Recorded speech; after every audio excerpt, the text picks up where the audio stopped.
Hi, welcome to Catholic Breakfast. I'm Father John Muir. Today we're talking about my favorite sin, which is envy.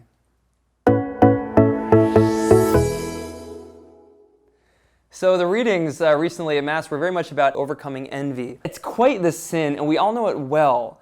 I know it well, because envy is anger or sadness that comes from seeing good things happen to other people. Someone said once that envy is the only sin that gives nobody any pleasure, and that's pretty true. So I see this good thing that this other fella has, and it's not so much that I want it, but that I want him not to have it. The gospel reading in the weekend was when Jesus tells this parable about these guys that all work at different times in the field, and then at the end of the day, the master of the field pays them all the same, and the guys who worked the whole day start grumbling because they're so envious of that the other guys got paid a whole day, even though they worked just 1 hour. What is Jesus inviting us into there? Here's a line from the Catechism of the Catholic Church that I think is so powerful. It really helps us kind of live this. The economy of law and grace turns men's hearts away from avarice and envy. So what's the economy of law and grace?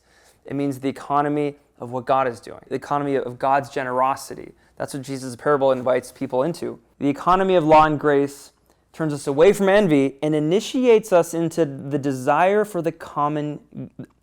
It initiates us into the desire for the sovereign good.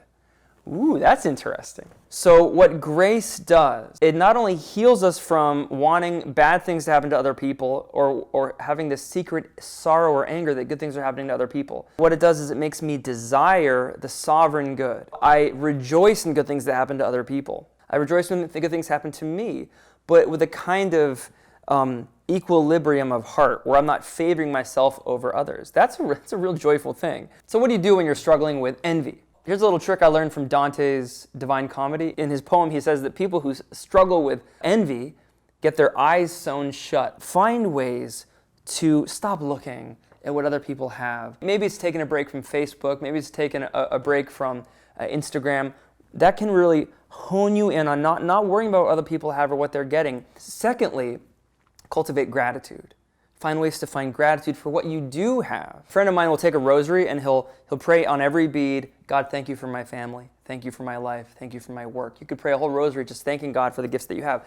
Thirdly, you ask God for the gift to desire what he wants. This is where in the Our Father we pray, Father, your will be done. Here's what the economy of law and grace initiates us into, desiring not simply what's good for me or through the eyes of envy what's bad for others, but desiring the sovereign good, what God desires. That's when I desire, yes, what's good for me and what I want, but what's good for others and what others need. And then I rejoice in what I receive, and I rejoice in what others receive. That's the economy of law and grace. That's a win-win situation. That's freedom from envy.